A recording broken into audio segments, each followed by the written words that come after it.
The Select Committee to investigate the January 6 attack on the United States Capitol will be in order.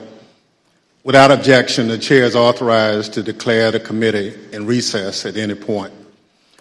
Pursuant to House Deposition Authority Regulation 10, the Chair announces the committee's approval to release the deposition material presented during today's hearing. Good morning. Last week, the Select Committee laid out a preview of our initial findings about the conspiracy overseen and directed by Donald Trump to overturn the results of the 2020 presidential election and block the transfer of power, a scheme unprecedented in American history. My colleagues and I don't want to spend time talking about ourselves during these hearings, but as someone who's run for office a few times, I can tell you at the end of a campaign, it all comes down to the numbers. The numbers tell you the winner and the loser. For the most part, the numbers don't lie. But if something doesn't add up with the numbers, you go to court to get resolution. And that's the end of the line. We accept those results. That's what it means to respect the rule of law. That's what it means to seek elective office in our democracy. Because those numbers aren't just numbers, they're votes. They're your votes. They are the will and the voice of the people. And the very least we should expect from any person seeking a position of public trust is the acceptance of the will of the people, win or lose. Donald Trump didn't. He didn't have the numbers. He went to court. He still didn't have the numbers. He lost. But he betrayed the trust of the American people. He ignored the will of the voters. He lied to his supporters and the country. And he tried to remain in office after the people had voted him out, and the courts upheld the will of the people.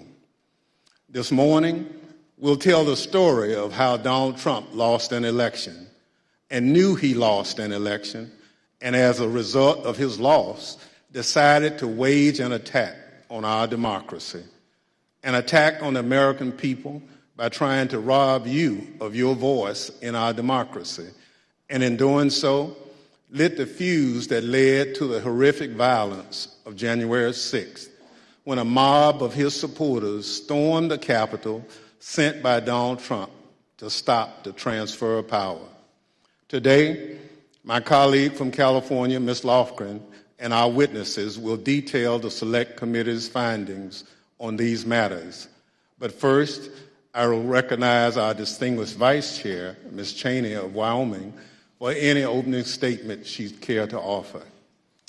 Thank you very much, Mr. Chairman. Last week, as the Chairman noted, our committee began outlining a 7-part plan overseen by President Trump to overturn the 2020 election. Today, we will begin looking at the initial part of that plan, President Trump's effort to convince millions of Americans that the election was stolen from him by overwhelming fraud.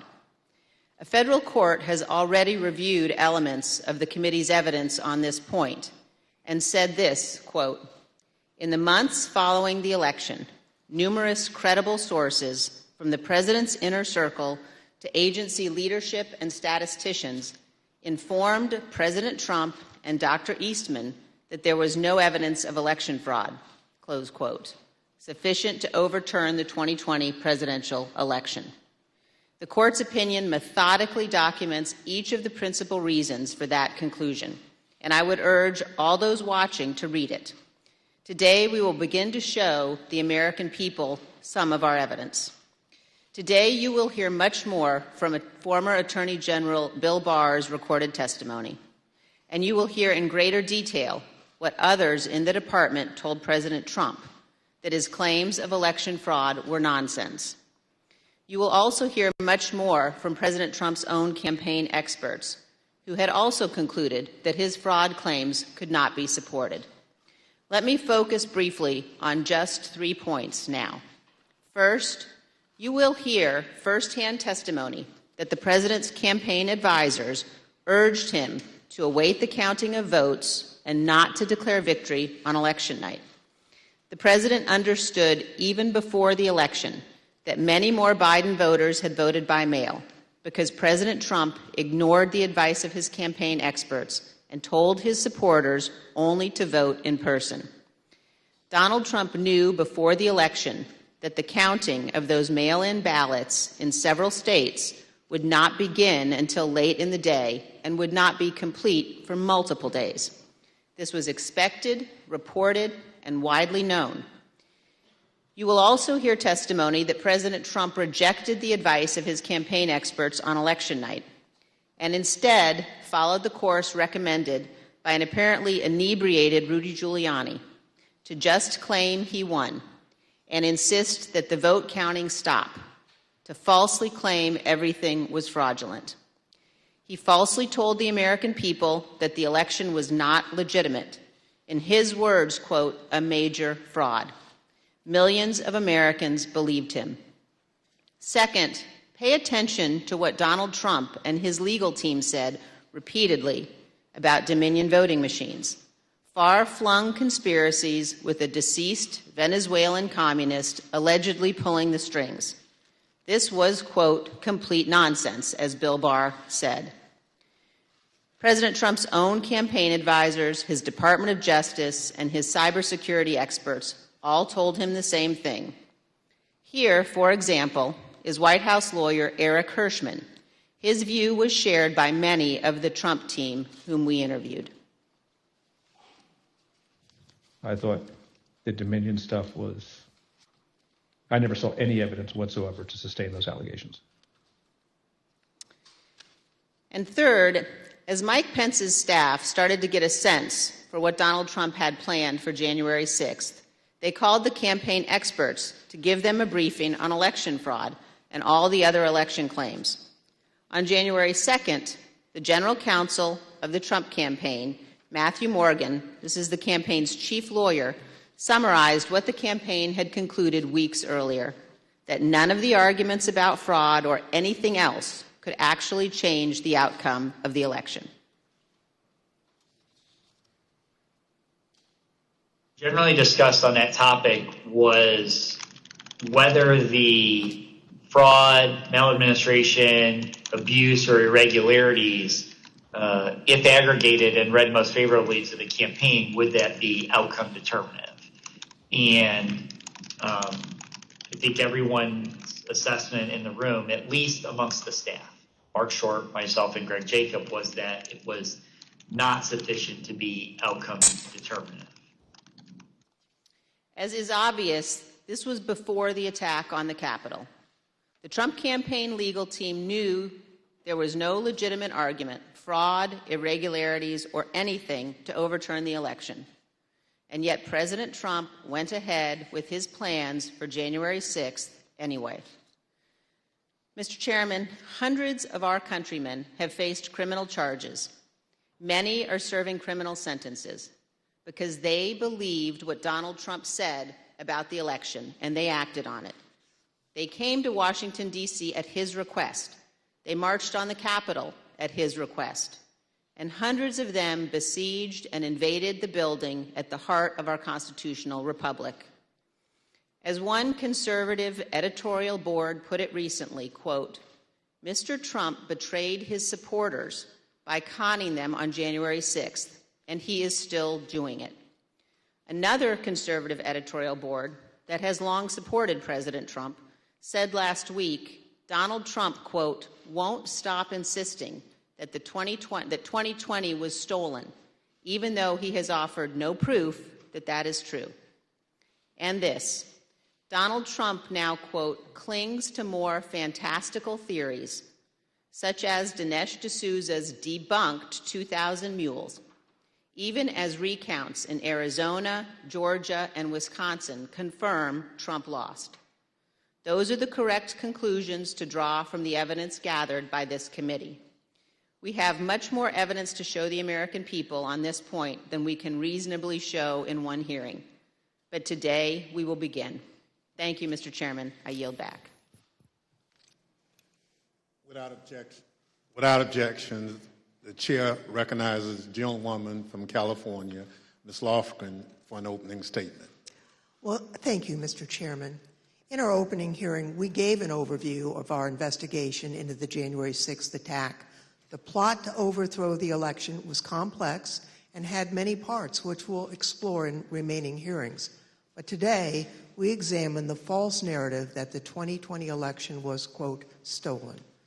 Former President Trump's plan to overturn the election relied on a sustained effort to deceive millions of Americans with knowingly false claims of election fraud. All elements of the plot relied on convincing his supporters about these false claims. Today, we'll demonstrate the 2020 election was not stolen. The American people elected President Joe Biden.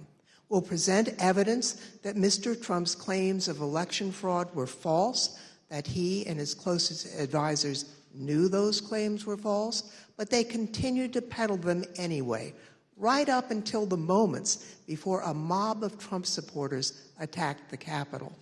We'll also show that the Trump campaign used these false claims of election fraud to raise hundreds of millions of dollars from supporters who were told their donations were for the legal fight in the courts. But the Trump campaign didn't use the money for that. The big lie was also a big ripoff. The former president laid the groundwork for these false claims well in advance of the election. As early as April 2020, Mr. Trump claimed that the only way he could lose an election would be as a result of fraud. You know the things with bundling and all of the things that are happening with votes by mail, where thousands of votes are gathered, and I'm not going to say which party does it, but thousands of votes are gathered and they come in and they're dumped in a location, and then all of a sudden you lose elections that you think you're going to win. The only way we're going to lose this election is if the election is rigged. Remember that. It's the only way we're going to lose this election. This is going to be a fraud like you've never seen. Did you see what's going on? Take a look at West Virginia, mailmen selling the ballots. They're being sold. They're being dumped in rivers. This is a horrible thing for our country. This is not going to end well. Mr. Trump decided even before the election that regardless of the facts and the truth, if he lost the election, he would claim it was rigged. Mr. Trump was right about one thing. It did not end well. On election night, Mr. Trump claimed even before the votes were counted that his loss was a result of fraud. Now, Thursday, we had testimony from Attorney General Barr about the Department of Justice investigation of Mr. Trump's fraud claims. Barr told Trump directly that his claims were BS. Yet, after hearing the truth and that warning from the AG, Mr. Trump continued to peddle the false claims of fraud. You'll hear detailed testimony from Attorney General Barr describing the various election fraud claims the Department of Justice investigated. He'll tell you how he told Mr. Trump repeatedly that there was no merit to those claims. Mr. Barr will tell us that Mr. Trump's election night claims of fraud were made without regard to the truth and before it was even possible to look for evidence of fraud. Attorney General Barr wasn't alone. You'll see and hear today other Department of Justice officials and senior advisors to Mr. Trump that they told him the claims he was making were not supported by evidence. The election fraud claims were false. Mr. Trump's closest advisors knew it. Mr. Trump knew it. That didn't stop him from pushing the false claims and urging his supporters to, quote, fight like hell, to, quote, take back their country. After he lost the election, various legal challenges were made. You'll hear testimony today from a renowned Republican election litigation lawyer who will explain the normal process by which candidates challenge an election. Rather than accept the results of the election and the decisions of the courts, Mr. Trump pursued a different strategy. He tried to convince the American people the election had been stolen. Many of his supporters believed him, and many still believe him today. The attack on January 6th was a direct and predictable result of Mr. Trump's decision to use false claims of election fraud to overturn the election and to cling to power. Mr. Chairman, I yield back. Thank you very much. I now welcome our first witness. We're joined today by former Fox News politics editor Chris Stirewalt. Bill Stepien, President Trump's former campaign manager, was subpoenaed to be here and was in Washington this morning, prepared to testify. Kevin Marino, Mr. Stepien's attorney, is here with us today. Thank you, Mr. Marino, for coming. And he has advised us that Mr. Stepien's wife went into labor this morning. Mr. Stepien unexpectedly had to travel to be with his wife, and we wish him the best. Due to the depth and rigor of our investigation, we have several hours of Mr. Stepien's testimony from when we interviewed him in February, and we will be presenting that testimony today. I'll now swear in our witness. The witness will please stand and raise his right hand. Do you swear or affirm under penalty of perjury that the testimony you're about to give is the truth, the whole truth, and nothing but the truth? So help you God. Thank you. You may be seated. Let the record reflect the witness answered in the affirmative. I now recognize myself for questions. I want to start by showing a video that tells the story of what was going on in the Trump White House on election night in November of 2020. Do you remember where you were on the night of the election, November the 3rd? I was at the White House. You know where specifically over the course of that night you spent your time within the White House? There was an event that was organized in the residence, so I moved between the residence, a room sort of off the residence where some family members were. I take it the president was upstairs in the residence. He was upstairs. We were kind of on the first floor, so not upstairs. We were with mostly with Ivanka and her brothers and a couple other people who'd be coming in and out. Can you just describe the atmosphere? What were people expecting that night when you got to the White House? I think that there was, typically for people who show up there on election night, it's going to be a self-select, more positive environment. I think people were a little bit nervous, not knowing what was going to happen with the red wave or the red mirage as the debate was being carried out. The Fox News Decision Desk is calling Arizona for Joe Biden. That is a big get for the Biden campaign. Arizona's called. Do you remember that? I do. What do you remember happening where you were when Arizona was called? There was surprise at the call. Who was surprised? Most everyone in the room. Were you being one of them? Yes. Did that shift the atmosphere or the attitude in the White House? Completely. How so? Can you describe that? Because Fox News was the first one to go out and say that. So was it anger kind of directed towards Fox News for making a call more so than like disappointment that maybe the campaign lost Arizona? All the above. So both anger and disappointment. Both disappointment with Fox and concerned that maybe our data or our numbers weren't accurate. Were you in the White House residence during the sort of past midnight into the early morning hours of November 4th? Yes, oh sure. It went over beyond midnight, yes. Do you remember Rudy Giuliani being at the White House on election night and into the early hours the next morning? I do. What do you remember about when he came? He was I had heard that he was upstairs, in that aforementioned reception area, and he was looking to talk to the president, and it was suggested instead that he come talk to several of us down off the map room. You said that you had heard that Mr. Giuliani wanted to talk to the president, and then he was directed your way. Did you end up talking to Mr. Giuliani when he was directed your way? I did. What was that conversation? A lot of conversations were directed my way.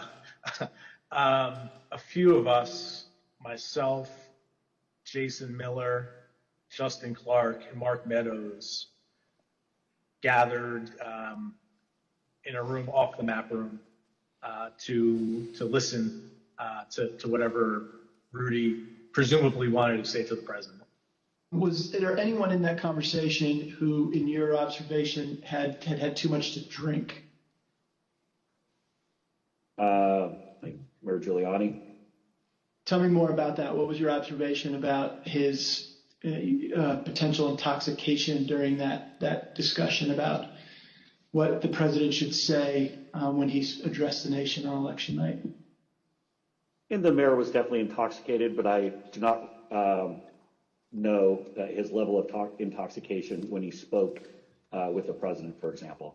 Were you part of any discussions with the people I mentioned, Mr. Stepien, Mr. Meadows, or anyone else, about whether the president should make any sort of speech on election night?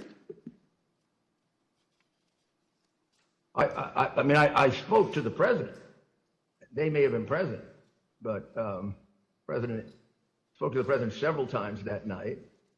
There were suggestions by, I believe it was Mayor Giuliani, to go and declare victory and say that we'd won it outright.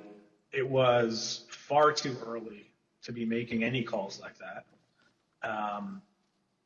Ballots were still being counted. Ballots were still going to be counted for days. And it was far too early to be making any proclamation like that. I remember saying that, to the best of my memory, I was saying that we should not go and declare victory until we had a better sense of the numbers. Okay, can you be more specific about that conversation, in particular what Mayor Giuliani said, your response, and then anybody else in the room's response? I think effectively Mayor Giuliani was saying, we won it, they're stealing it from us, where'd all the votes come from, we need to go say that we won, and essentially that anyone who didn't agree with that position was being weak. What was your view at the time as to what he should or shouldn't say?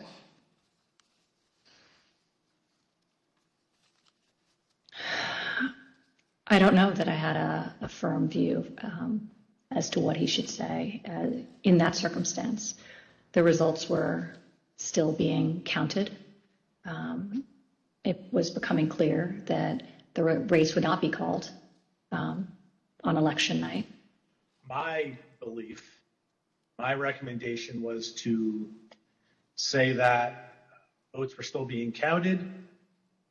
It's too early to tell, too early to call the race, but we proud of the race we ran, and we think we're in good position, and we'll have more to say about this the next day or the next day whenever we had something to say. And did anybody who was a part of that conversation disagree with your message? Yes. Who was that? The president disagreed with that. I don't recall the particular words. He thought I was wrong.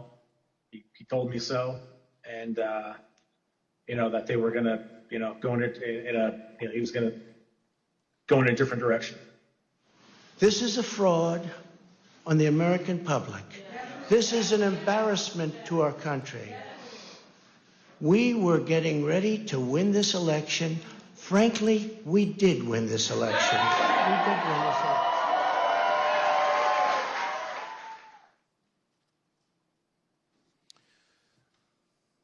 Mr. Stirewalt, did President Trump have any basis to declare victory on November 4th, 2020?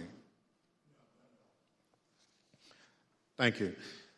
Mr. Stepien also testified that President Trump had no basis for declaring victory at that point in time.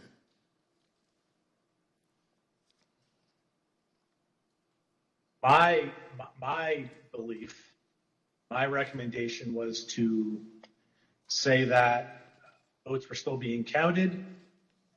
It's too early to tell, too early to call the race, but we proud of the race we ran, and we think we're in good position, and we'll have more to say about this the next day or the next day whenever we had something to say. Thank you. Mr. Stirewalt, after the votes were counted, who won the presidential election of 2020? Joseph Robinette Biden Jr. of the great state of Delaware. Thank you.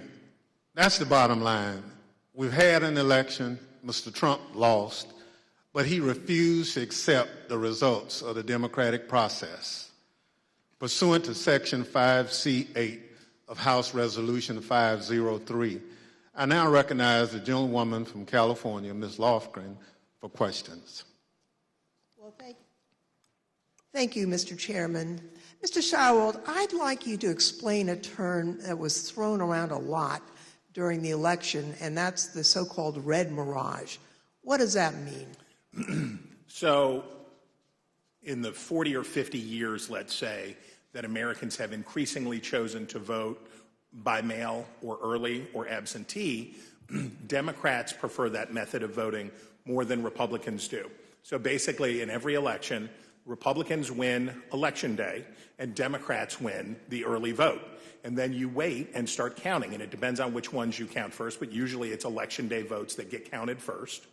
And you see the Republicans shoot ahead, and then the process of bailing and binding and unbinding all those mail-in votes. And some states like Pennsylvania refuse to count the votes first, so you have to wait for all of that to come in. So in every election, certainly a national election, you expect to see the Republican with a lead, but it's not really a lead. When you put together a jigsaw puzzle, it doesn't matter which piece you put in first. It ends up with the same image. So for us, who cares? But that's because no candidate had ever tried to avail themselves of this quirk in the election counting system. We had gone to pains, and I'm proud of the pains we went to make sure that we were informing viewers that this was going to happen, because the Trump campaign and the president had made it clear that they were going to try to exploit this anomaly. And we knew it was going to be bigger because the percentage of early votes was higher, right? We went from about 45% of the votes being early and absentee to, because of the pandemic, that increased by about 50%. So we knew it would be longer, we knew it would be more. So we wanted to keep telling viewers, hey, look, the number that you see here is sort of irrelevant because it's only a small percentage of these votes. So this red mirage, that's really what you expected to happen on election night. Happens every time. Thank you, Mr. Stirewalt. Now, I'd like to play a clip of Attorney General Bill Barr, who also explains what was expected to happen on election night. Right out of the box on election night, the president claimed that there was major fraud underway. I mean, this happened, as far as I could tell, before there was actually any potential of looking at evidence. And it seemed to be based on the dynamic that at the end of the evening, a lot of Democratic votes came in, which changed the vote counts in certain states. And that seemed to be the basis for this broad claim that there was major fraud. And I didn't think much of that because people had been talking for weeks, and everyone understood for weeks that that was going to be what happened on election night. Mr. Stepien obviously could not be with us today, and it's proper for him to be with his wife as they welcome their child. But he also had discussions with the president about the red mirage, that is, that it would be a long night and that early votes would favor him, but that lots more votes would be counted over the course of the night and the days after. So let's play clip 1 from our interview with Mr. Stepien. I recounted back to that conversation with him, in which I said, just like I said in 2016, it was going to be a long night I told him in 2020 that it was going to be a process again, as the early returns are going to be positive, and we're going to be watching the returns of ballots as they rolled in thereafter. So is it fair to say you're trying to present what you thought would be a realistic picture of what might happen over the course of that night, being election night? That night and the days that followed. Yeah, I always told the president the truth, and I think he expected that from me, and I told him it was going to be a process. It was going to be, we're going to have to wait and see how this turned out. So I just like I did in 2016, I did the same thing in 2020. So let's watch a short clip of President Trump speaking after he received that information from his campaign advisors. We want all voting to stop. We don't want them to find any ballots at 4 o'clock in the morning and add them to the list. So when former President Trump said that, it contradicted what his advisors had warned would happen. We all know that mail-in ballots played an important role in the 2020 election. However, President Trump continuously discouraged mail-in voting. Mr. Stepien was so concerned about the president's position on mail-in voting that in the summer of 2020, he met with President Trump along with House Minority Leader Kevin McCarthy. Let's play clip 4. Meeting that was had, in particular, I invited Kevin McCarthy to join the meeting, he being of like mind on the issue with me, in which we made our case for why we believed mail-in voting not to be a bad thing for his campaign. But the president's mind was made up, and he understands, how many times to, go to the well on a particular topic. Yeah, I understand. Tell me a little bit more about the argument that you and Mr. McCarthy made to the president in that meeting as to why it wasn't a bad thing that mail-in voting was available. Largely two pillars to that argument, both of which I've previously mentioned. One, leaving a good deal to chance, pushing or urging your voters to vote only on election day leaves a lot to chance. That's A. And B, also previously mentioned, the fact that the Trump campaign, the Republican National Committee, the Republican Party had an advantage of grassroots workers and volunteers on the ground that would allow, an advantage to enhance return rates of ballots that were mailed. Those were the two pillars of the argument.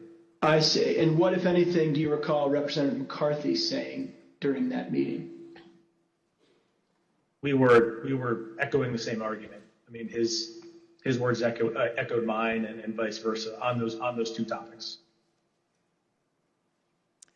Mr. Stirewalt, you were at the decision desk at Fox News on election night, and you called Arizona early for President Biden, which was controversial. How did you make that call, and where did you think the race stood in the early hours of the next day? Well, it was really controversial to our competitors who we beat so badly by making the correct call first. Our decision desk was the best in the business, and I was very proud to be a part of it. Because we had partnered with the Associated Press and the National Opinion Research Center at the University of Chicago, thanks to my colleague and friend Arnon Mishkin, had built a wonderful device for forecasting the outcomes of elections. So we had a different set of data than our competitors did. We had more research, and we had a better system, and we had a great team. So what you're waiting to see is, do the actual votes match up with the expectations in the poll? The real votes are testing the quality of your poll in targeted precincts and in targeted places. And let me tell you, our poll in Arizona was beautiful, and it was doing just what we wanted it to do, and it was cooking up just right. And at some point, and I forget exactly who, but at some point it became clear that Arizona was getting ready to make a call. So we, my boss, Bill Salmon, said we're not making any call until everybody says yes, because that was always our policy, unanimity. And you have to understand, in this room, you have, the best. People from academia, Democrats, Republicans, a broad cross-section of people who had worked together for a decade, who are really serious about this stuff. So we knew it would be a consequential call because it was one of 5 states that really mattered, right? Wisconsin, Michigan, Pennsylvania, Georgia, Arizona were the ones that we were watching. We knew it would be significant to call any one of those 5, but we already knew Trump's chances were very small and getting smaller based on what we had seen. So we were able to make the call early. We were able to beat the competition. We looked around the room, everybody says yay, and on we go. And by the time we found out how much everybody was freaking out and losing their minds over this call, we were already trying to call the next state. We had already moved on. We were to Georgia, we were to North Carolina, we were looking at these other states. So we thought we were pleased but not surprised. I see. After the election, as of November 7th, in your judgment, what were the chances of President Trump winning the election? After that point? Yes. None. I mean, I guess it's always possible that you could have, a truckload of ballots be found somewhere, I suppose. But once you get into this space, ahead of today, I thought about what are the largest margins that could ever be overturned by a recount, and the kind of stuff that we heard Mike Pence talking about, sounding like a normal Republican that night when he said, we'll keep every challenge. Nothing like that. In a recount, you're talking about hundreds of votes. When we think about calling a race, one of the things that we would think about is it outside the margin of a recount? And when we think about that margin, we think about, in modern history, you're talking about 1,000 votes, 1,500 votes at the way, way outside. Normally, you're talking about hundreds of votes, maybe 300 votes that are going to change. So the idea that through any normal process in any of these states, remember, he had to do it thrice, right? He needed 3 of these states to change. And in order to do that, I mean, you're at an infant. You're better off to play the Powerball than to have that come in. On November 7th, the other major news outlets called the race for President Biden. Now, Mr. Stepien told the committee that he thought the odds were, and this is a quote, very, very, very bleak, and held a meeting with the president that same day. Let's show clip 8. Video clip 8.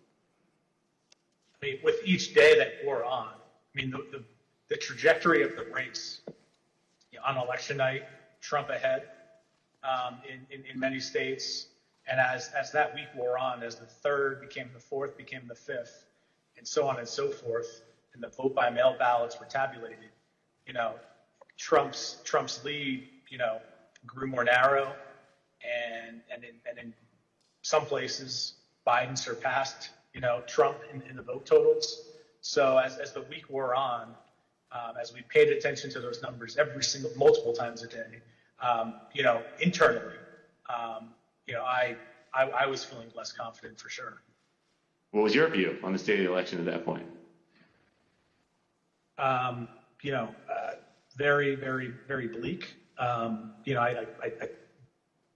We told him, the group that went over there outlined, my belief in chances for success at this point, and then we pegged it at 5, maybe 10% based on recounts that either were automatically initiated or could be initiated based on realistic legal challenges, not all the legal challenges that eventually were pursued.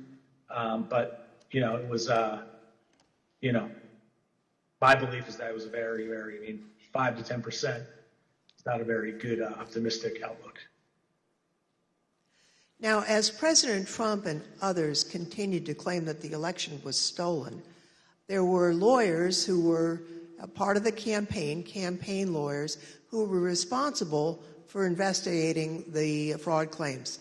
That includes Alex Cannon, who could not validate the claims that were being made, including those being made by the president. Let's roll video 13. This is an email. It's two emails, actually. The first is from Alex Cannon to you and Faith McPherson. And then you forward that email on to Mark Meadows, Justin Clark, and Jason Miller, the subject being AZ Federal ID voters. If you look at the original email there, it says, Bill, we completed the AZ analysis you requested. I assume that's about Arizona. And because of the substantial uncertainty surrounding the databases, this is a highly unreliable way to identify ineligible voters. Can you explain the task that you gave to Ms. Cannon for this Arizona analysis? Sure. Previously, I described some of my frustration with some of the claims that people would throw at President Trump regarding, need to look at this, this happened in this state or that happened in that state. And it would be, those would flow to us to look into. I talked about that before, I think. Yeah. This is an example of that. I recall in Arizona, someone had thrown out, I believe this to be the claim, that there were thousands of illegal citizens, people not eligible to vote, having cast their ballots in Arizona. Someone had thrown out that claim to President Trump. And with, the margins being as close as they were, as I previously described, that could potentially matter. So this wild claim is thrown out, which, on its face didn't seem, realistic or possible to me.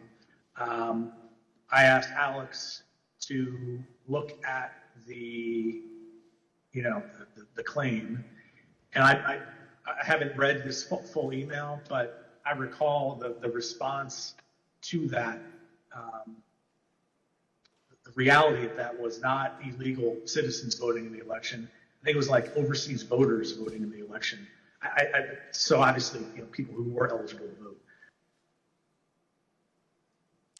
When these findings were passed up the chain to President Trump, he became frustrated and he replaced the campaign's legal team. Let's play clip 14. I think the president, it was during the second week where things like you displayed were occurring, where he was growing increasingly unhappy with his team, me less so because I was less involved at this point, but still me, growing increasingly unhappy with Justin Clark, and that kind of paved the way for Justin to be moved out and Mayor Giuliani to be moved in as the person in charge of the legal side of the campaign, and for all intents and purposes, the campaign at that point. Now, when Mr. Stepien became campaign manager, he was the second Trump campaign manager for the 2020 race, and there were only about 115 days until Election Day. So let's play the video. I inherited a campaign that was, the day I was hired was, I believe, President Trump's low point in the 2020 daily average polling against President Biden. It was a campaign at a low point in the polls. It was structurally and fiscally deficient. There was a great deal wrong with the campaign in both of those areas. So most of my day spent fixing and I think I took over with 115 days left in the campaign. Most of my time was spent fixing the things that could be fixed with 115 days left in the campaign. Now, Mr. Stepien has been in the campaign field for a long time, and he worked for lots of different candidates and campaigns. He testified to this committee about his concerns given the claims that Mr. Giuliani and Ms. Powell and their team were making publicly. Let's play clip 15. Okay, and was it important for you, Mr. Stepien, to sort of pull back just for your own professional reputation? You didn't want to be associated with some of what you were hearing from the Giuliani team and others that sort of stepped in the wake of your departure? I didn't mind being categorized. There were two groups of, we called them kind of my team and Rudy's team. I didn't mind being characterized as being part of Team Normal, as reporters, kind of started to do around that point in time. I said, hours ago, early on that, I've been doing this for a long time, 25 years, and I've spanned, political ideologies from Trump to McCain to Bush to Christie, and I can work under a lot of circumstances for a lot of varied, candidates and politicians. But a situation where, and I think along the way I've built up a pretty good, I hope, a good reputation for being honest and professional.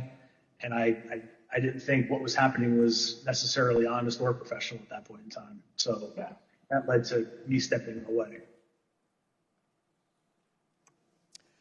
So the president did get rid of Team Normal, and I'd like to play a clip showing that the president found the people he needed to perpetuate his claims of fraud. They saw a big truck bringing in 100,000 ballots in garbage cans, in waste paper baskets, in cardboard boxes, and in shopping baskets.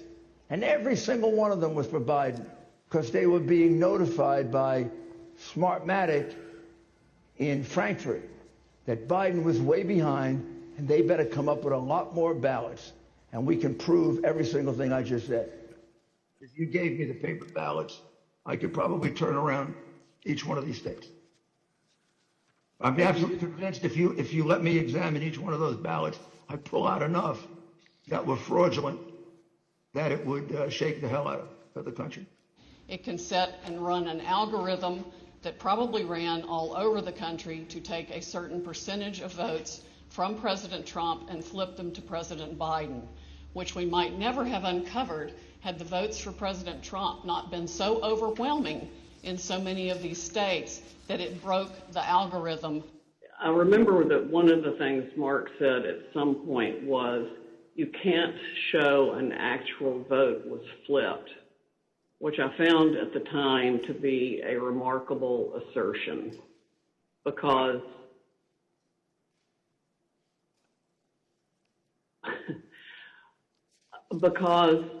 you don't have to have the gun to see the body lying on the floor bleeding out with 5 bullet holes in it was killed by a gun. What they were proposing, I thought was nuts. The theory was also completely nuts, right? I mean, it was a combination of Italians, Germans. I mean, different things have been floating around as to who was involved. I remember Hugo Chavez and the Venezuelan. She has an affidavit from somebody who says they wrote a software in, it's something with the Philippines, and just all over the radar. Did you ever share, Mr. Kushner, your view of Mr. Giuliani? Did you ever share your perspective about him with the president?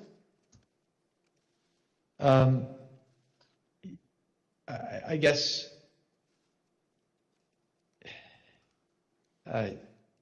yes. Tell me what you said. Basically, not the approach I would take if I was you. Okay. And how did he react? How did President Trump react when you shared that view with him? We said, I have confidence in Rudy. I think I had conversations with probably all of our council who are signed up to assist on Election Day as they disengaged with the campaign. The general consensus was that the law firms were not comfortable making the arguments that Rudy Giuliani was making publicly. I seem to recall that I had a similar conversation with most all of them. I made it clear I did not agree with the idea of saying the election was stolen and putting out this stuff, which I told the president was bullshit. And, I didn't want to be a part of it, and that's one of the reasons that went into me deciding to leave when I did. Even Sidney Powell, defending herself in a defamation lawsuit brought by Dominion Voting Systems, argued that, quote, no reasonable person would conclude that her statements were truly statements of fact. Mr. Chairman, I yield back. I thank the witness for joining us today. The first panel is now dismissed.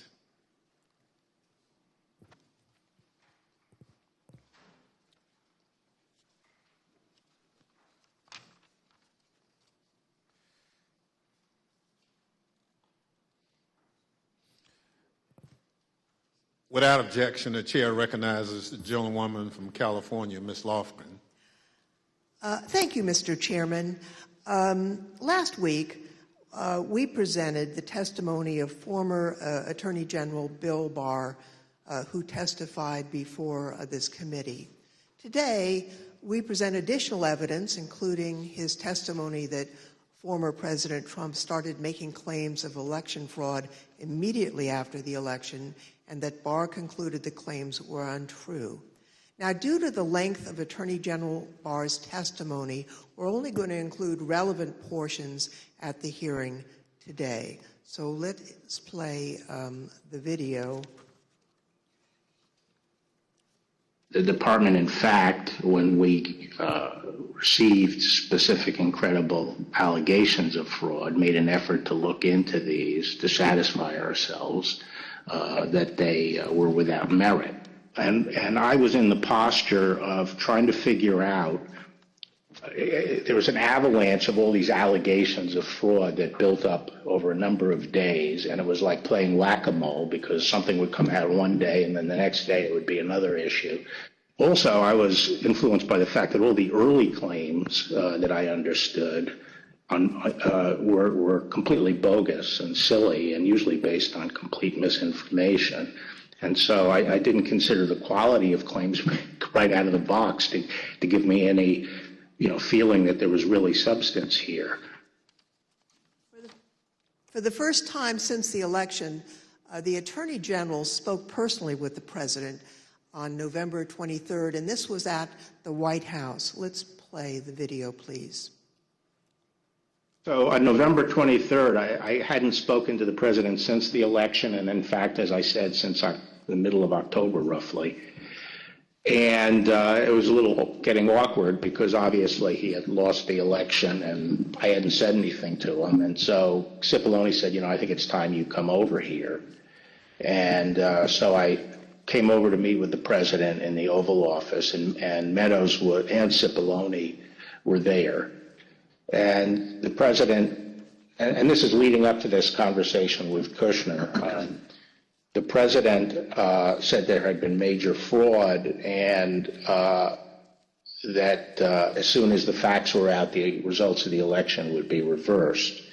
And he went on this for quite a while, as he's prone to do. And then he got to something that I was expecting, which is to say that apparently the Department of Justice doesn't think that it has a role of looking into these fraud claims. So I said, that has to be the campaign that raises that with the state. The department doesn't take side in elections, and the department is not an extension of your legal team. And our role is to investigate fraud, and we'll look at something if it's specific, credible, and could have affected the outcome of the election. And we're doing that, and it's just not.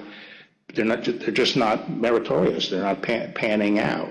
And as I walked out of the Oval Office, Jared was there with Dan Scavino, who ran the President's social media, and who I thought was a reasonable guy and believe is a reasonable guy. And I said, how long is he going to carry on with this stolen election stuff? Where's this going to go?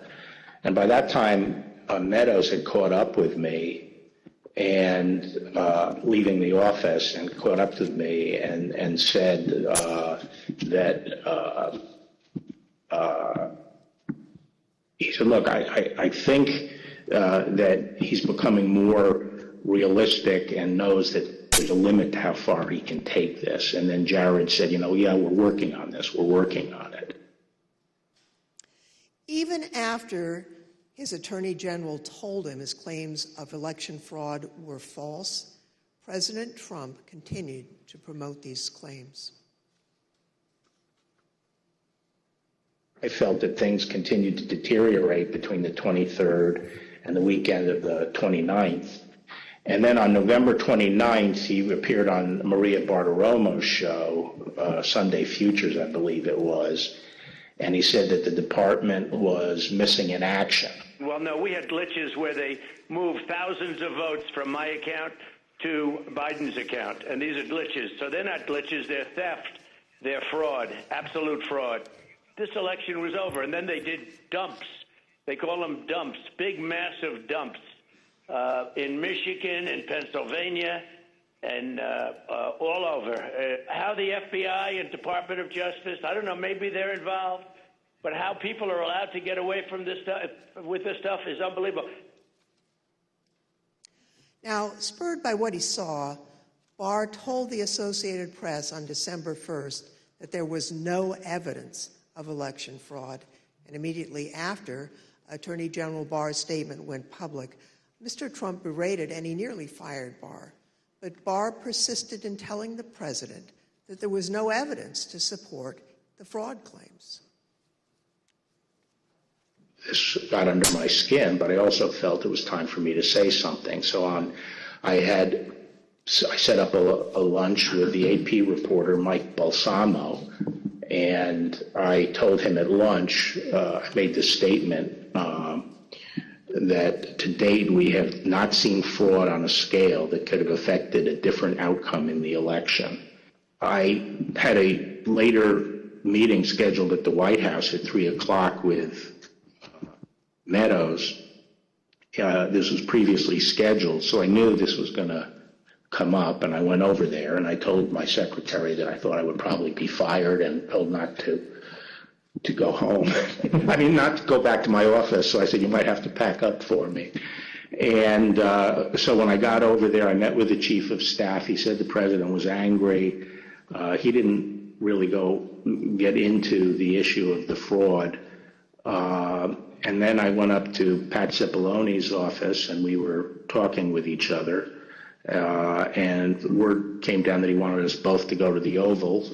And the president was as mad as I've ever seen him, and he was trying to control himself. And the president said, well, this is killing me. You didn't have to say this. You must have said this because you hate Trump. You hate Trump. And then he raised the big vote dump, as he called it, in Detroit. And that, he said people saw boxes coming into the counting station at all hours of the morning and so forth. And I explained to him that at that point I knew the exact number of precincts in Detroit. I think it was 630 something. I said, Mr. President, there are 630 precincts in Detroit, and unlike elsewhere in the state, they centralized the counting process, so they're not counted in each precinct. They're moved to counting stations, and so the normal process would involve boxes coming in at all different hours. So there's nothing. And I said, did anyone point out to you, did all the people complaining about it point out to you, you actually did better in Detroit than you did last time? I mean, there's no indication of fraud in Detroit. And I told him that the stuff that his people were shoveling out to the public was bullshit. I mean, that the claims of fraud were bullshit. And, he was indignant about that. And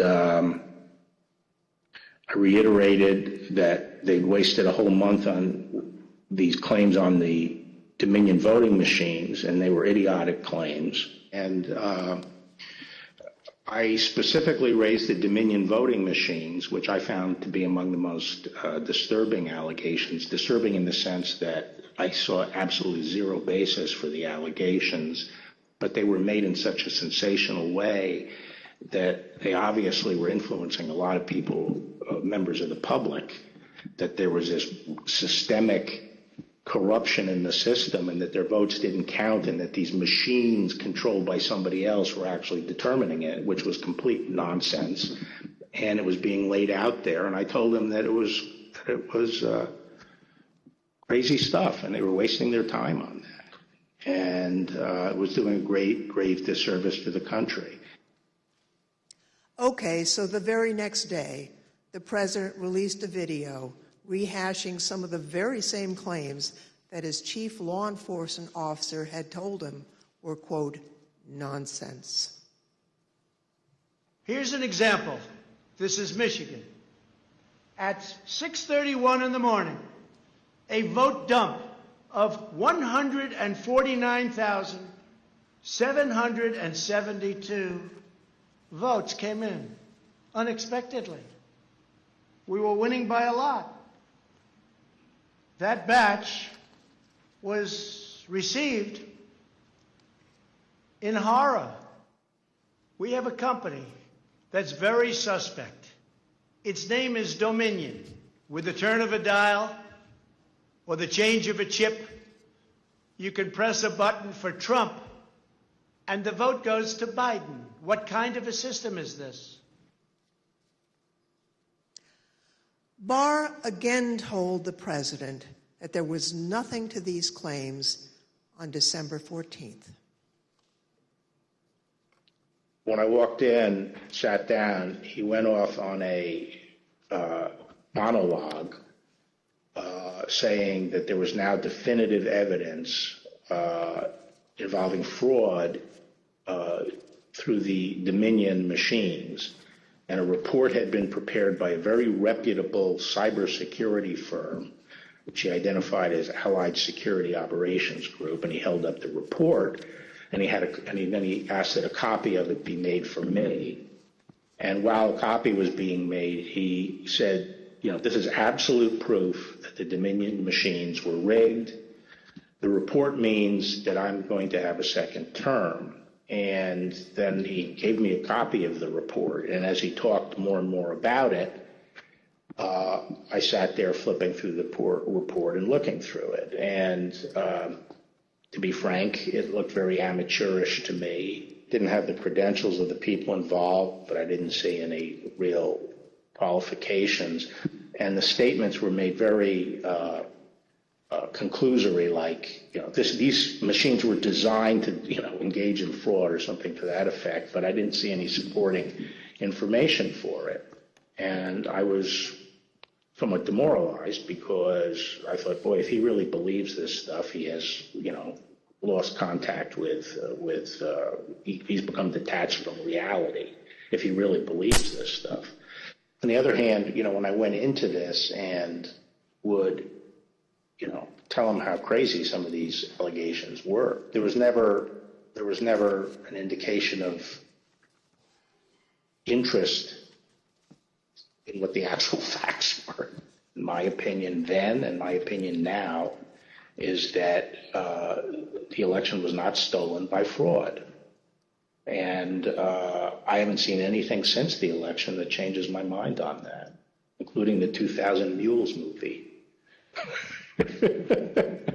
Well, maybe you can assess that 2,000 Mules, and people are talking about that.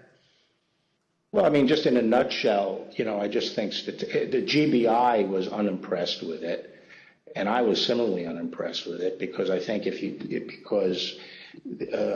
was holding my fire on that to see what the photographic evidence was, because I thought, well, hell, if they have a lot of photographs of the same person dumping a lot of ballots in different boxes, that's hard to explain.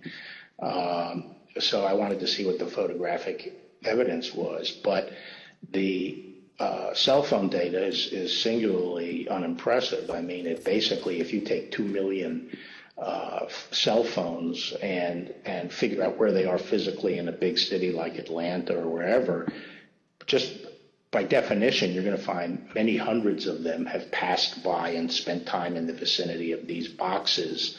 And the premise that, if you go by a box, 5 boxes or whatever it was, that's a mule is just indefensible. It by definition, you're going to have hundreds of this. I mean, I saw one contractor said, we figured out that our truck alone would account for 6 cell phone signals. This was some kind of contractor, and our route would take us by these things on a regular basis. So but then when the movie came out, I think the photographic evidence in it was completely I mean, there was a little bit of it, but it was lacking. It didn't establish widespread illegal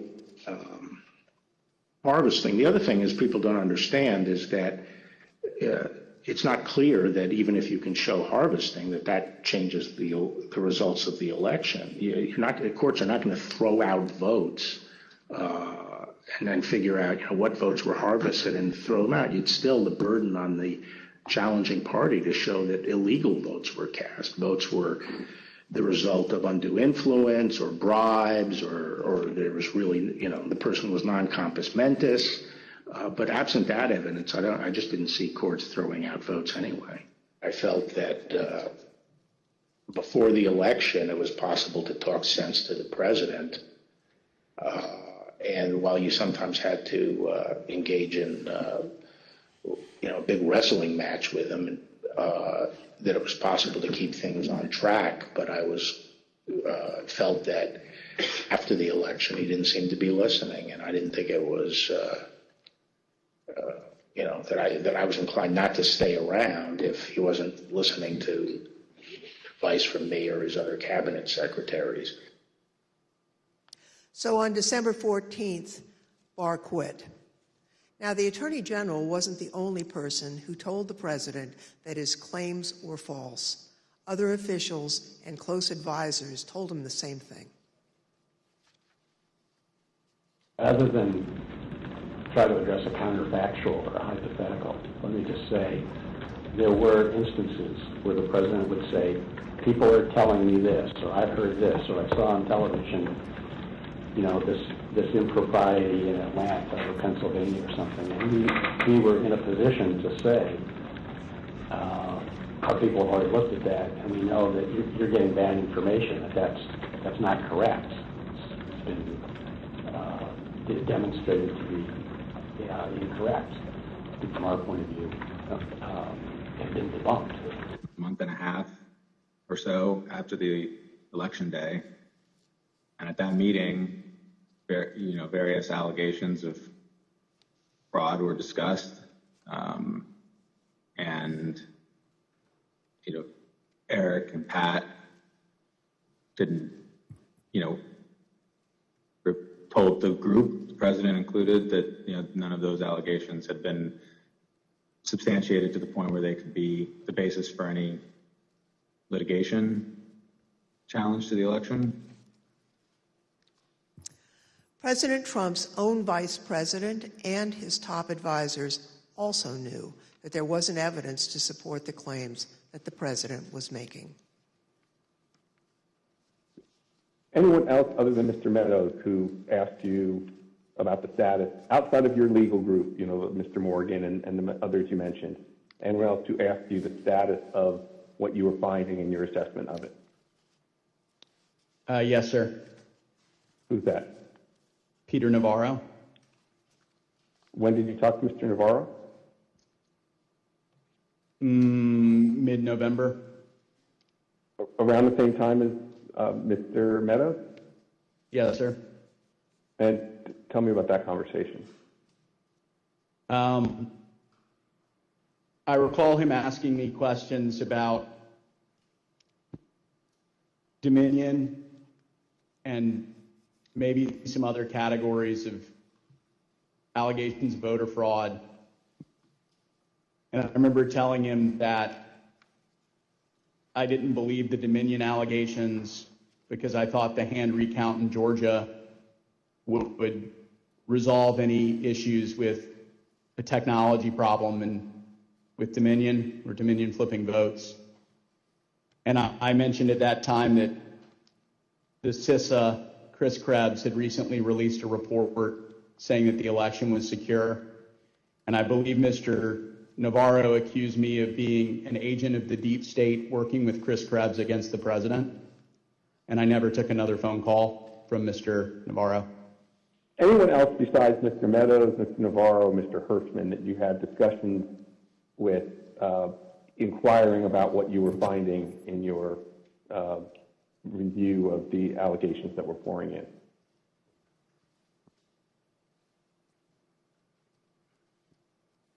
I believe I had about a 15-second conversation with the vice president about it as well. When was that? During one of the visits to the White House. I don't know which one. I think it was the first one in November. I had met him briefly at the campaign, and he remembered me and saw me. And he asked what I was doing on the campaign, and I told him that, we were looking into some of the issues related to voter fraud. And he asked me, I don't remember his exact words, but he asked me if we were finding anything. And I said that I didn't believe we were finding it, or I was not personally finding anything sufficient to alter the results of the election. And he thanked me.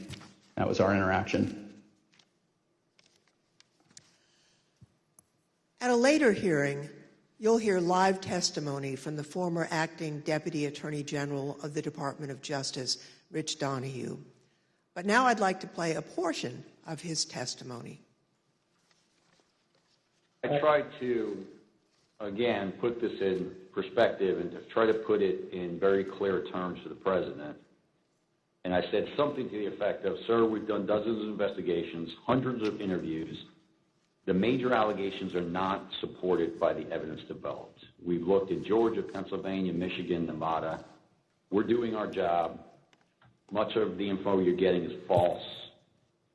And then I went into, for instance, this thing from Michigan, this report about 68% error rate. Reality is it was only 0.0063% error rate, less than 1 in 15,000. So the president accepted that. He said, okay, fine, but what about the others? And again, this gets back to the point that there were so many of these allegations that when you gave him a very direct answer on one of them, he wouldn't fight us on it, but he would move to another allegation. So then I talked about a little bit about the Pennsylvania truck driver. This is another allegation that had come up. And this claim was by a truck driver who believed, perhaps honestly, that he had transported an entire tractor-trailer truck full of ballots from New York to Pennsylvania. And this was, again, out there in the public and discussed. And I essentially said, look, we looked at that allegation. We looked at both ends, both the people who load the truck and the people who unload the truck. And that allegation was not supported by the evidence. Again, he said, okay. And then he said, no, I didn't mention that one. What about the others? And I said, okay, well, with regard to Georgia, we looked at the tape, we interviewed the witnesses. There is no suitcase. The president kept fixating on this suitcase that supposedly had fraudulent ballots and that the suitcase was rolled out from under the table. And I said, no, sir, there is no suitcase. You can watch that video over and over. There is no suitcase. There is a wheeled bin where they carry the ballots, and that's just how they move ballots around that facility. There's nothing suspicious about that at all. I told them that there was no multiple scanning of the ballots. One part of that allegation was that they were taking one ballot and scanning it through 3 or 4 or 5 times to rack up votes, presumably for Vice President Biden. I told them that the video did not support that. Then he went off on double voting. At the top of the next page, he said, dead people are voting. Indians are getting paid to vote. He meant people on Native American reservations. He said there's lots of fraud going on here. Told him flat out that much of the information he's getting is false and or just not supported by the evidence. We look at the allegations, but they don't pan out. Mr. Barr and his advisors were not the only ones who determined that the president's allegations regarding Dominion voting machines were false. So, Mr. Chairman, I ask unanimous consent to include in the record of this hearing reports issued by the Department of Homeland Security's Cybersecurity and Infrastructure Security Agency, otherwise known as CISA, that addressed and rejected the claims of manipulation of voting machines in the 2020 election. Without objection, so ordered.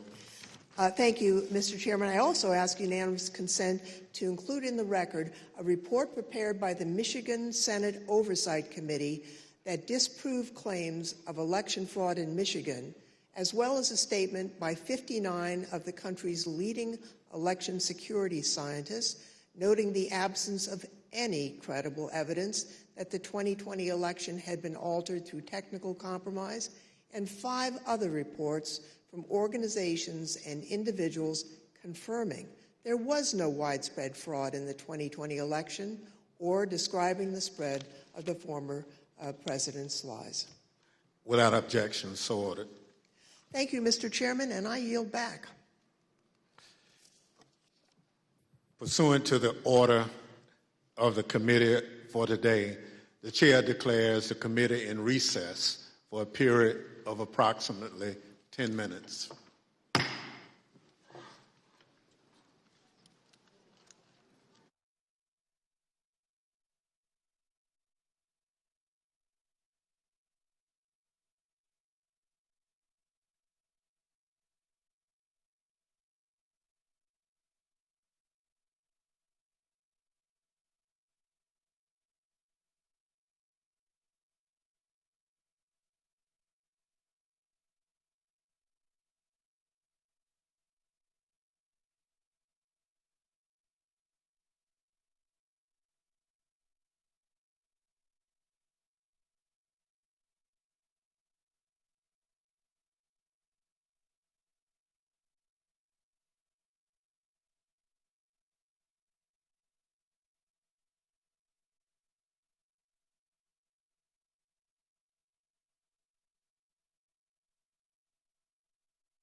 Committee will be in order. I now welcome our second panel of witnesses. We're joined today by B.J. Pack, Al Smith, and Ben Ginsberg. Mr. Pack is the former United States Attorney for the Northern District of Georgia. Mr. Smith is a former city commissioner for the city of Philadelphia, where he served for more than 10 years. Mr. Ginsberg is one of the leading election law attorneys in the country and has represented Republican presidential candidates in election litigation dating back to 2000, where he represented George W. Bush in the Bush v. Gore litigation. I will now swear in our witnesses. Please stand and raise your right hand. Do you swear or affirm on the penalty of perjury that the testimony you're about to give is the truth, the whole truth, and nothing but the truth? So help you God. Thank you. Please be seated.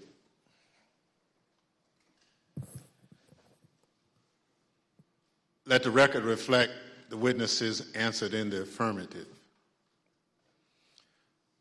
Pursuant to Section 5C8 of House Resolution 503, I now recognize the gentlewoman from California, Ms. Lofgren, for questions. Thank you, Mr. Chairman.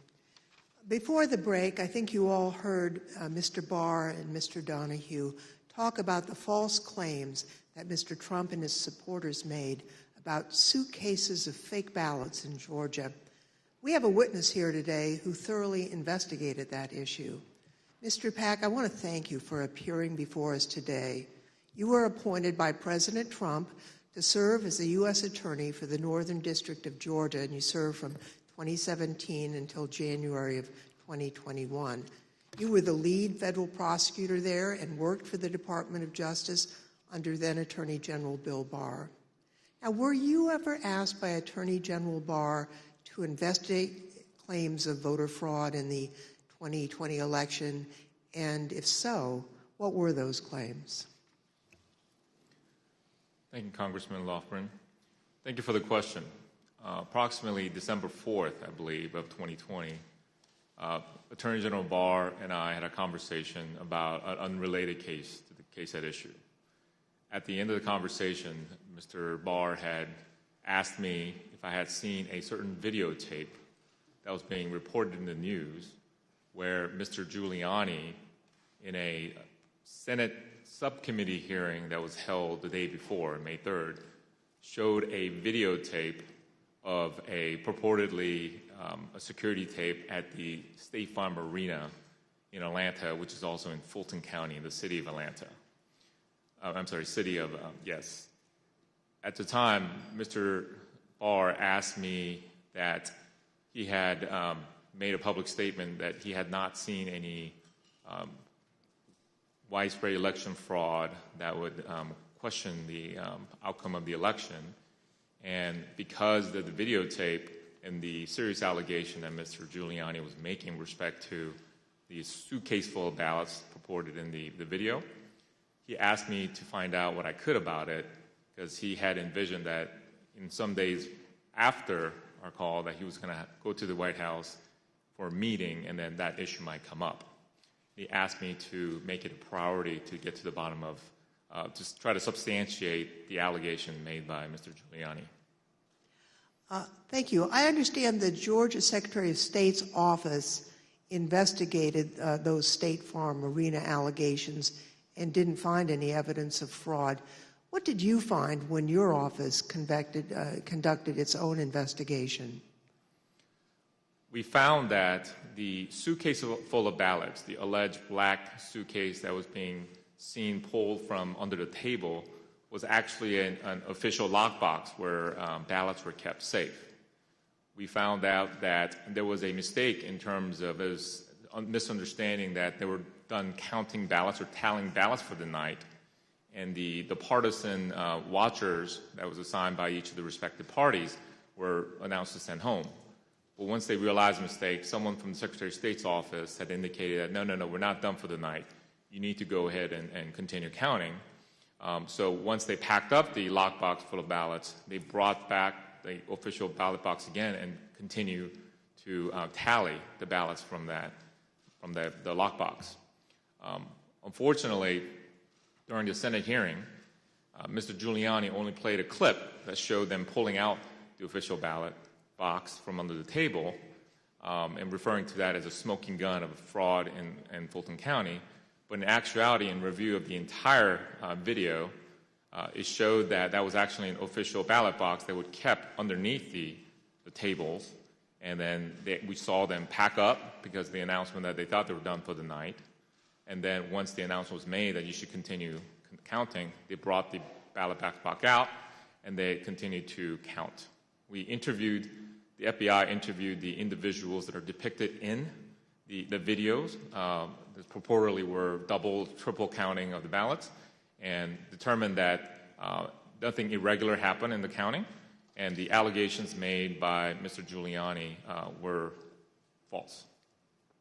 Thank you very much. I'd like to play again a testimony from Mr. Donahue, who appeared before the committee before today.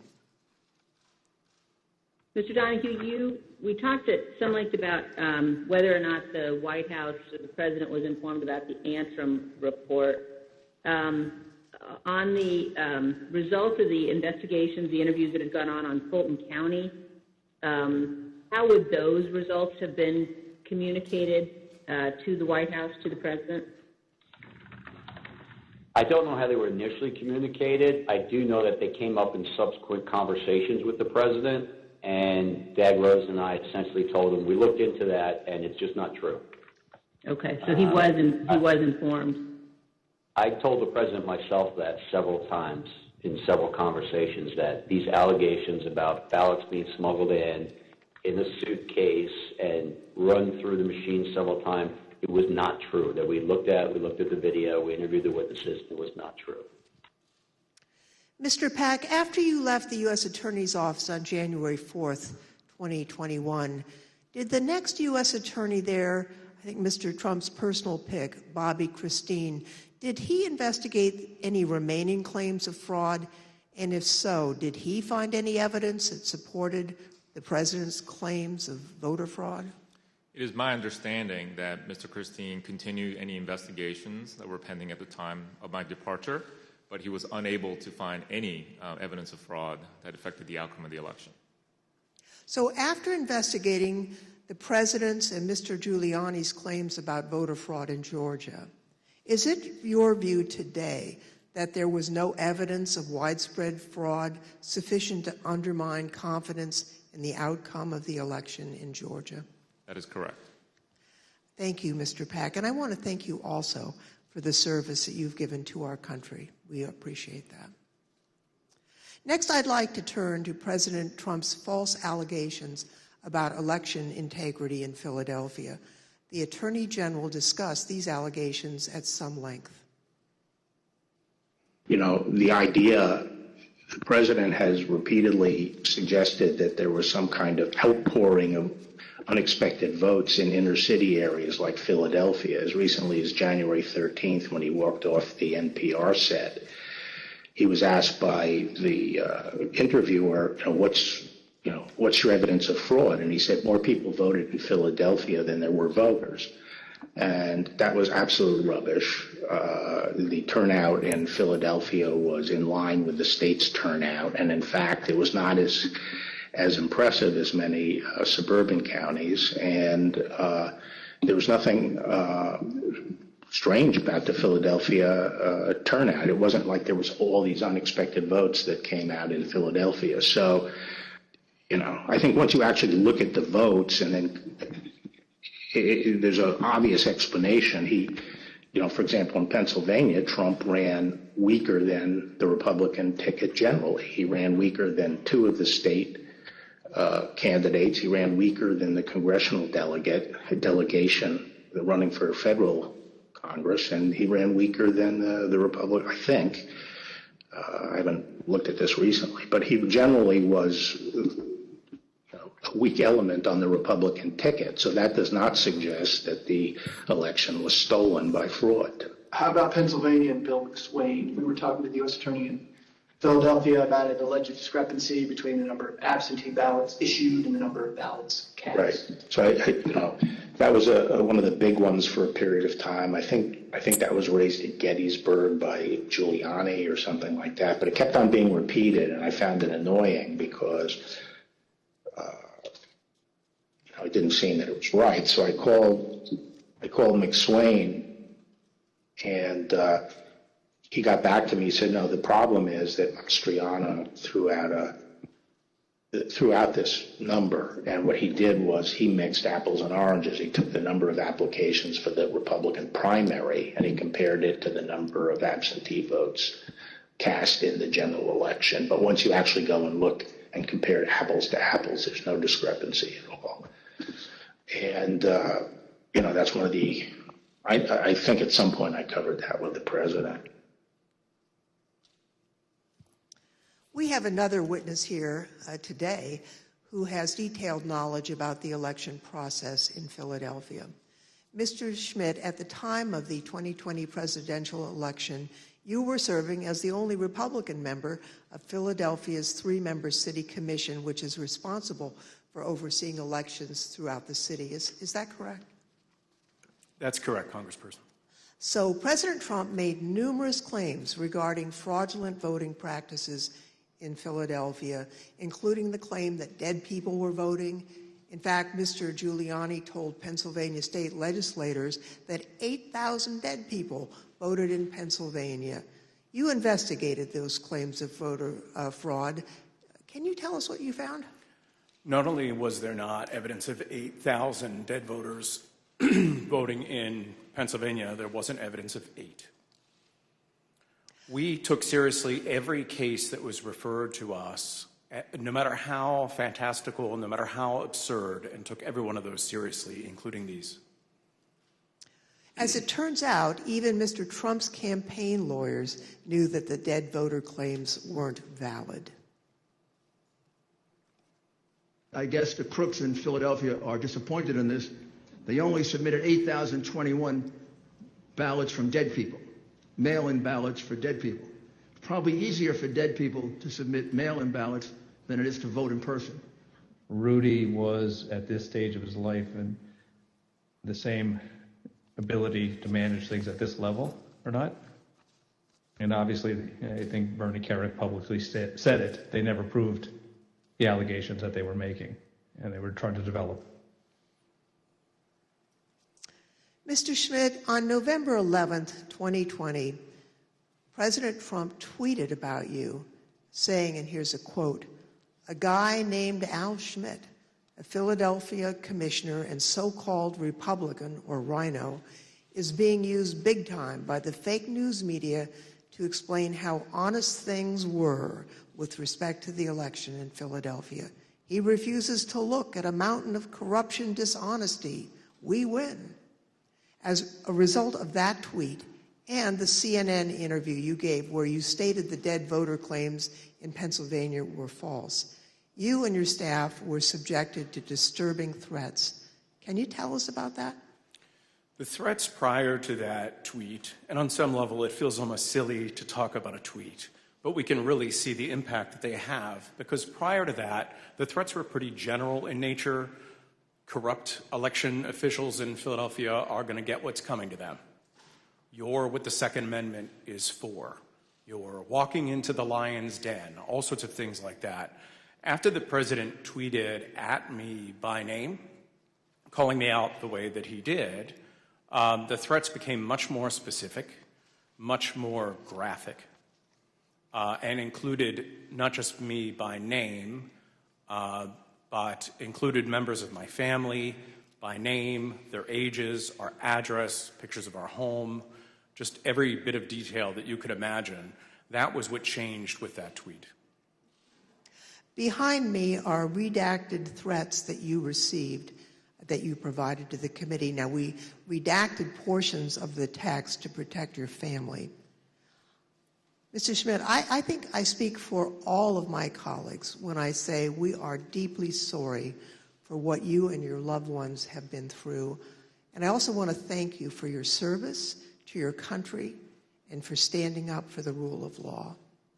I want to thank both Mr. Pack and Mr. Schmidt for their service, their testimony, and for standing up for the rule of law. Now I'd like to turn to another subject. The courts in our country provide a legitimate venue for campaigns to challenge what they view as irregular election practices. Now, courts have the final say on how the law applies to those challenges. We have a renowned legal expert here to address the Trump campaign's activities in court. Mr. Ginsberg, you've spent your entire career representing Republicans in election-related litigation. You served as the National Counsel on Republican presidential campaigns in 2000, in 2004, and in 2012. You played a key role in the 2000 Florida recount that led to the Supreme Court's decision in Bush v. Gore. You served as the co-chair of the Presidential Commission on Election Administration. I think it's fair to say you're the most prominent Republican lawyer who's litigated in the election field. Now, you've analyzed the Trump campaign's litigation pretty carefully. What's the normal process for post-election litigation? How is the Trump campaign's different from the kinds of post-election litigation you've been involved in and know about? In the normal course of things, any campaign on the night of the election and the days after will do a couple of different things. One is that they'll analyze precinct results to look for abnormalities in the results, and they'll send people to those precincts to ask more questions. Secondly, all campaigns will have poll watchers and poll workers and observers in the polling place. And so campaigns will talk to those people if they saw any irregularities that could cause problems in the election. Now, the Trump campaign talked pre-election about having 50,000 poll workers. So presumably, they did have eyes on the ground in all these places. And so in the normal course of things, a campaign will analyze the reports that come in. Trump campaign had a couple of basic problems, however. Number one, the 2020 election was not close. In 2000, that was 537 and close. In this election, the most narrow margin was 10,000 and something in Arizona, and you just don't make up those sorts of numbers in recounts.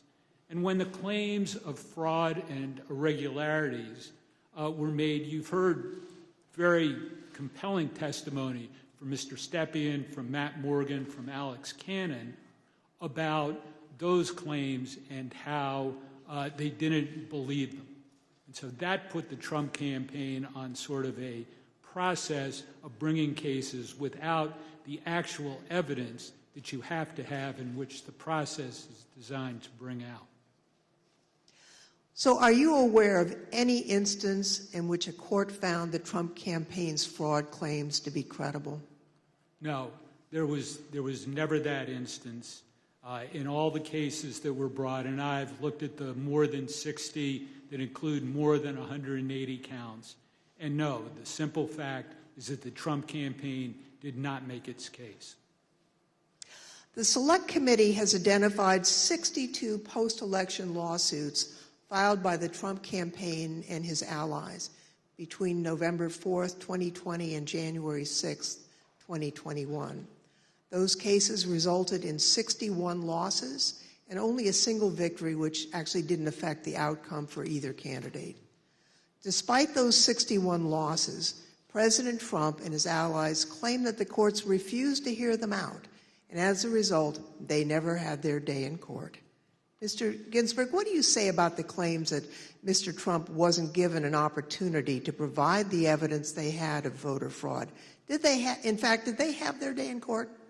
They did have their day in court. About half of those cases that you mentioned were dismissed at the procedural stage for a lack of standing. The proper people didn't bring the case, or there wasn't sufficient evidence and it got dismissed on a motion to dismiss. But in the other, there was discussion of the merits that that was contained in the complaints, and in no instance did a court find that the charges of fraud were real.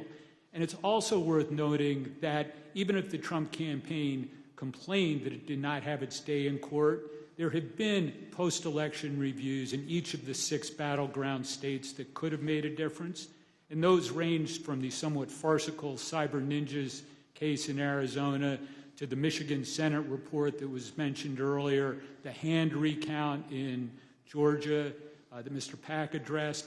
And in each one of those instances, there was no credible evidence of fraud produced by the Trump campaign or his supporters.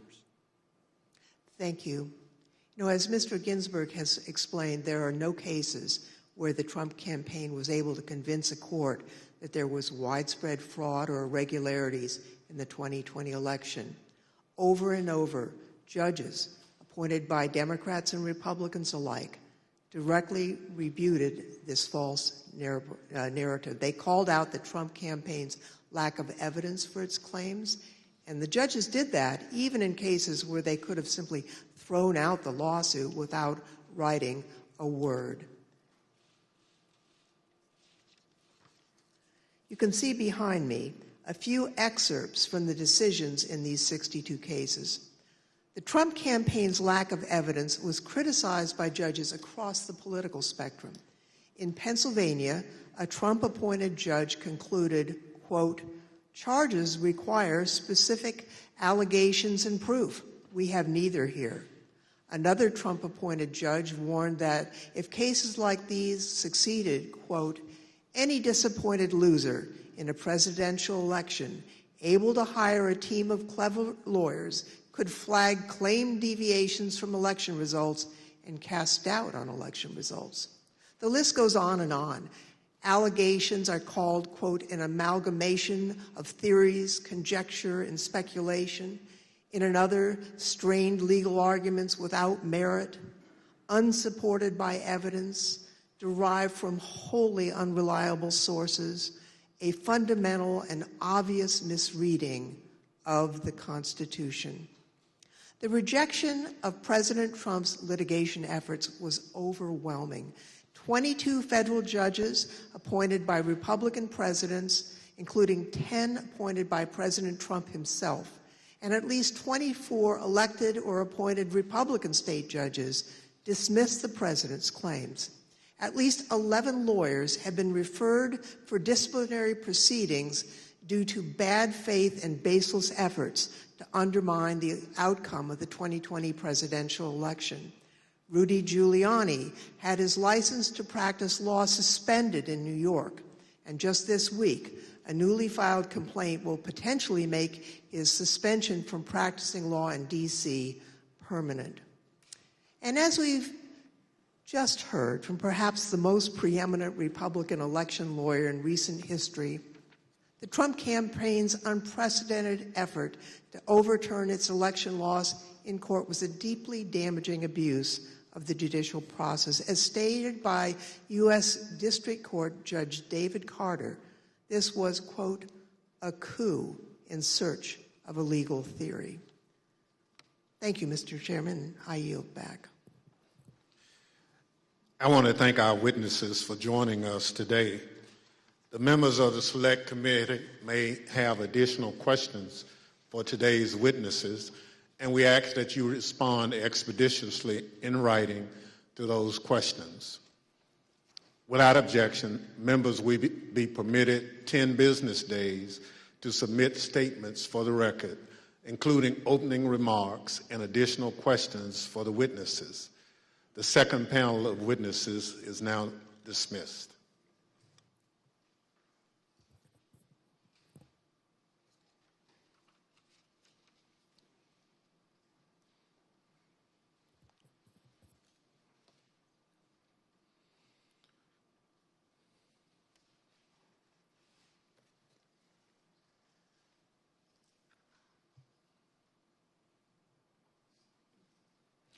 Without objection, the chair recognizes the gentlewoman from California, Ms. Lofgren, for a closing statement. Thank you, Mr. Chairman. Now that we understand the litigation efforts by President Trump and his allies, I'd like to present additional actions taken by the Trump campaign during this time. President Trump continued to push the stolen election narrative, even though he and his allies knew that their litigation efforts, making the same claim, had failed. Now, it's worth pointing out that litigation generally does not continue past the safe harbor date of December 14th. But the fact that this litigation went on, well, that decision makes more sense when you consider the Trump campaign's fundraising tactics. Because if the litigation had stopped on December 14th, there would have been no fight to defend the election and no clear path to continue to raise millions of dollars. Mr. Chairman, at this time, I'd ask for unanimous consent to include in the record a video presentation describing how President Trump used the lies he told to raise millions of dollars from the American people. These fundraising schemes were also part of the effort to disseminate the false claims of election fraud. Without objection, so My name is Amanda Wick, and I'm Senior Investigative Counsel with the House Select Committee to investigate the January 6th attack on the United States Capitol. Between Election Day and January 6th, the Trump campaign sent millions of fundraising emails to Trump supporters, sometimes as many as 25 a day. The emails claimed the, quote, left-wing mob was undermining the election, implored supporters to, quote, step up to protect the integrity of the election, and encouraged them to, quote, fight back. But as the Select Committee has demonstrated, the Trump campaign knew these claims of voter fraud were false, yet they continued to barrage small-dollar donors with emails, encouraging them to donate to something called the Official Election Defense Fund. The Select Committee discovered no such fund existed. I don't believe there is actually a fund called the Election Defense Fund. Is it fair to say that the Election Defense Fund was another, I think we've called it a marketing tactic? Yes. And tell us about these funds as marketing tactics. Just a topic matter where money could potentially go to be, how money could potentially be used. The claims that the election was stolen were so successful, President Trump and his allies raised $250 million, nearly $100 million in the first week after the election. On November 9th, 2020, President Trump created a separate entity called the Save America PAC. Most of the money raised went to this newly created PAC, not to election-related litigation.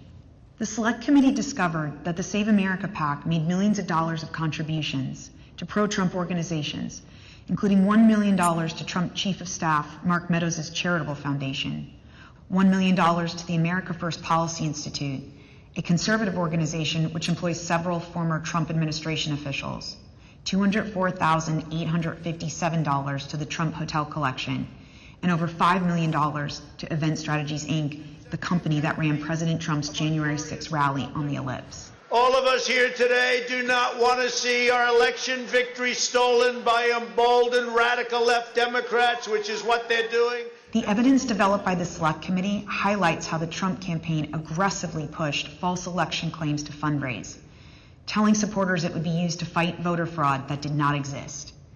The emails continued through January 6th, even as President Trump spoke on the Ellipse. 30 minutes after the last fundraising email was sent, the Capitol was breached.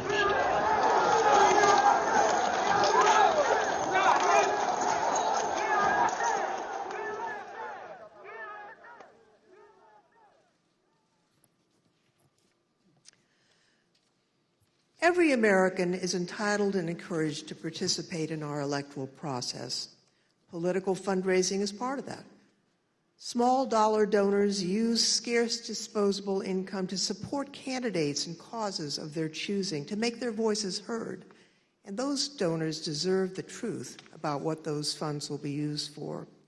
Throughout the committee's investigation, we found evidence that the Trump campaign and its surrogates misled donors as to where their funds would go and what they would be used for.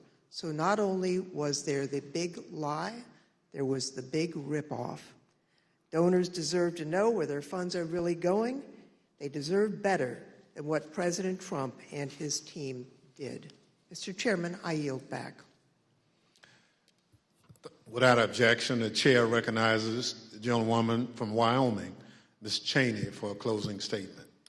Thank you very much, Mr. Chairman. Mr. Chairman, I would like to thank all of our witnesses today, and I'd also like to, in particular, wish Mr. Stepien and his family all the best on the arrival of a new baby. Today's hearing, Mr. Chairman, was very narrowly focused, and in the coming days, you will see the committee move on to President Trump's broader planning for January 6th, including his plan to corrupt the Department of Justice and his detailed planning with lawyer John Eastman to pressure the Vice President, state legislatures, state officials, and others to overturn the election. Let me leave you today with one clip to preview what you will see in one of our hearings to come. This is the testimony of White House lawyer Eric Hirschman. John Eastman called Mr. Hirschman the day after January 6th, and here is how that conversation went. I said to him, "Are you out of your effing mind?" Right? I said, I only want to hear two words coming out of your mouth from now on: orderly transition.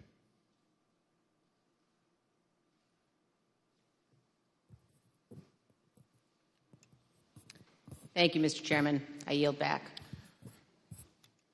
At the conclusion of last week's hearing, we showed you a video of rioters explaining why they had come to Washington on January 6th. It was because Donald Trump told them to be here. Today we heard about some of the lies Donald Trump embraced and amplified when it became clear he didn't have the numbers of votes to win the election. We heard about how officials at different levels of government explored claims of fraud and found no evidence, yet the former president continued to repeat those false claims over and over again. Today, we'll end things where we did on Thursday, back on January 6th, hearing words of individuals who wanted to stop the transfer of power. We know they were there because of Donald Trump. Now we hear some of the things they believed.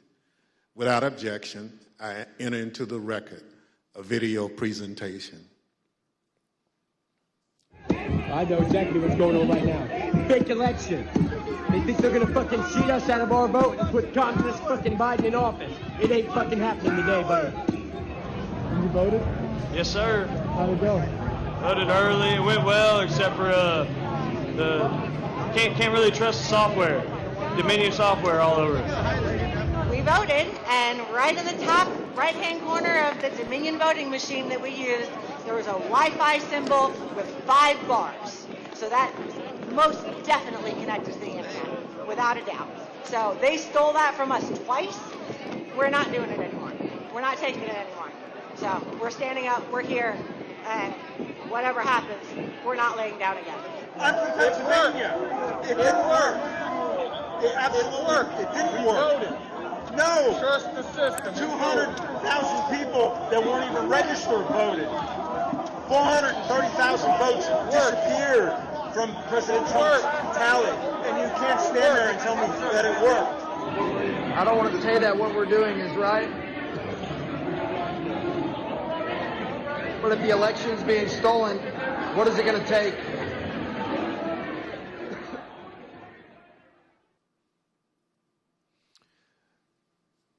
The chair requests those in the hearing room remain seated until the Capitol Police have escorted members from the room. Without objection, the committee stands adjourned.